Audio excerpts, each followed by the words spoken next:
Welcome back to Gone Wandering, where we pick up where we left off last time in Big Bend, Texas, as we make our way across that huge state of Texas.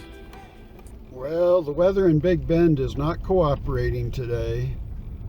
It rained last night. It's pretty overcast and cold right now. But even so, we're back on another dirt road, going to a hot springs, as it turns out.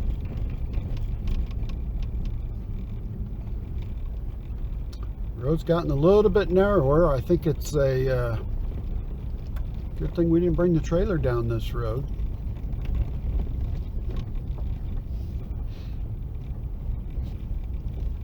That would not have been good. That would not have been good. There's actually a wide spot back there that tells you to not take your trailer beyond that point back there, but I can imagine there's those that have tried.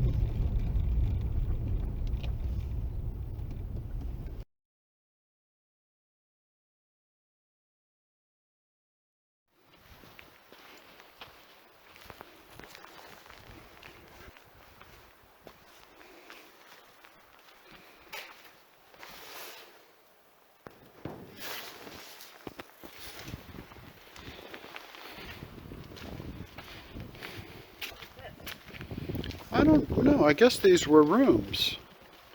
Rooms for rent, I guess.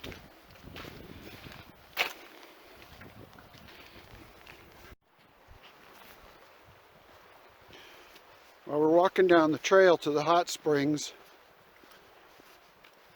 Kind of sort of wondering about our sanity because we're freezing cold right now, so I can imagine what it's going to be like when we get out of the water.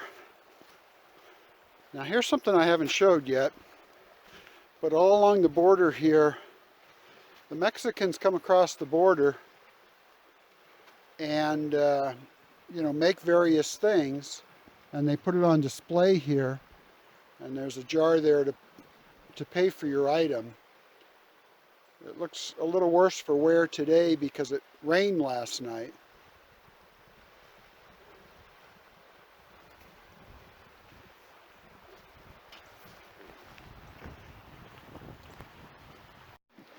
So right along the Rio Grande River, we have found the hot springs.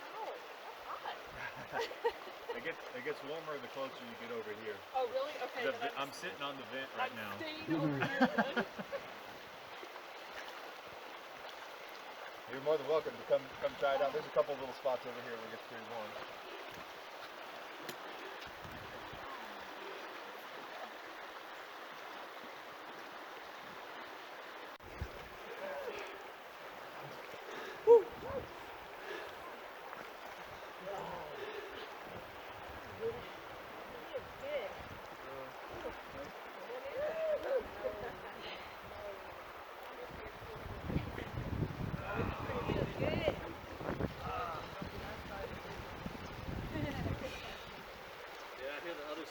Well, we had an amazing soak in the hot springs.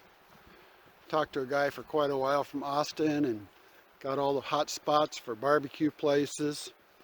And it really wasn't very crowded at all. For a while, it was just us and him. Yeah, for a while, huh? Yeah. So we took a little detour.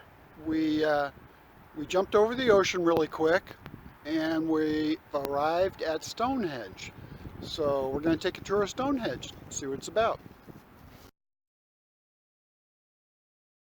So while we're at Stonehenge here, we figured we'd go over to Easter Island and visit the Moai figures. Moai figures? One of the two.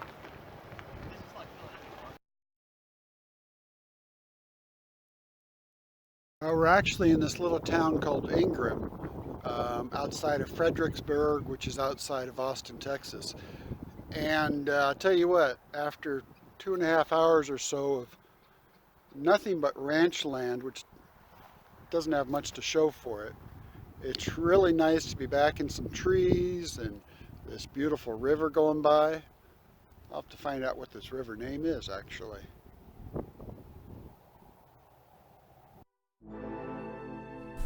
Just up the road from Stonehenge is the Empty Cross Prayer Garden. This massive 77-foot, 7-inch cross sits on a 23-acre parcel overlooking Kerrville. It's located approximately halfway between the Atlantic and the Pacific Ocean at the same latitude as Israel. About 12,000 people monthly come to this beautiful location overlooking Kerrville to pray and to leave prayer rocks.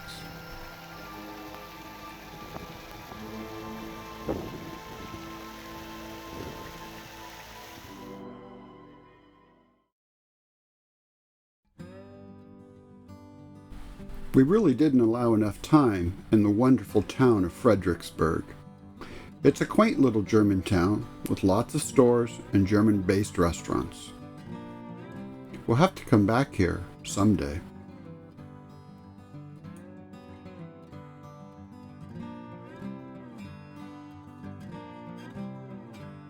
Arriving in Austin, we took a tour of the state capitol and learned about significant ways women have shaped the state of Texas through time. Did you know the state capital of Texas is the largest of all capitals? Kind of goes along with how large this overall state really is. From there, it felt like we walked the entire downtown area, block after block after block. There's also a beautiful river walk, which should not be missed if you visit. Also, if you come in the summer months, thousands of bats come out from under the Congress Bridge. It's a spectacular sight and shouldn't be missed. Our next place to visit was another river walk, but this time in downtown San Antonio. This man-made river, which winds below street level, is pretty cool. It has all these great locations to eat, while most of the shopping is up at street level. We are inside the Alamo, and you got to look at this tree, this live oak. Isn't that an amazing tree? Corpus Christi is somewhat of a big town, so we stayed a few days about 30 miles east in a state park in Lamar.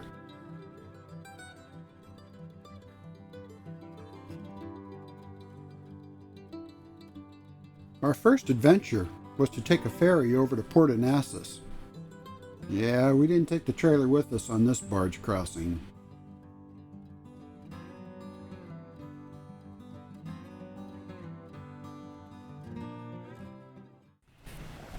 After visiting the visitor center, we headed out to Port A Jetty. No, I didn't make up the name either. That's what it's called, Port A Jetty. Anyway, we had a great time walking out on the jetty as far as we felt safe. Watched some ships come in and watched the fishermen for a while.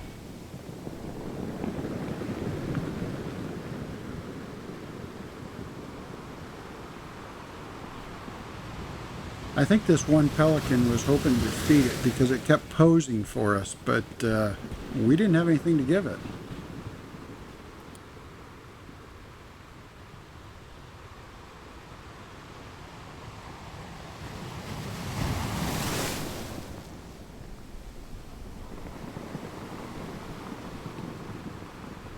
It's pretty interesting watching pelicans trying to eat something, which is clearly larger than their neck.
We took a tour of the Moody Mansion.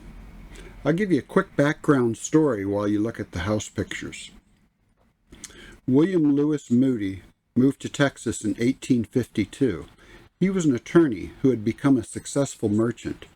By 1860, at the age of 32, he was the most wealthy man in the state of Texas, owning many, many businesses. W.L. Moody Jr. was his son, and at age 21, he married Libby, and they had 4 children. Banking, land, ranching, insurance, publishing, and hotels are just some of his businesses. The 31-room, 28,000 square foot mansion was originally built in 1893 for Narcissa Williams. After her death, the daughter put it on the market for sale. While it was on the market, a hurricane, September 8, 1900, destroyed most of Galveston, but Moody's original offer for the house for $20,000 was accepted. The family lived in the house for over 80 years. By W.L. Moody Jr.'s death at age 89 in 1954, he owned and controlled over 50 corporations and was among the 10 top wealthiest people in the United States. So as we drive through the historic part of Galveston, it's time to say goodbye to all of our friends and family. Catch up with us next week as we make our way into the Louisiana Bayou.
To learn about Texas Ranger history, this is the place to go. Buckhorns, Ranger.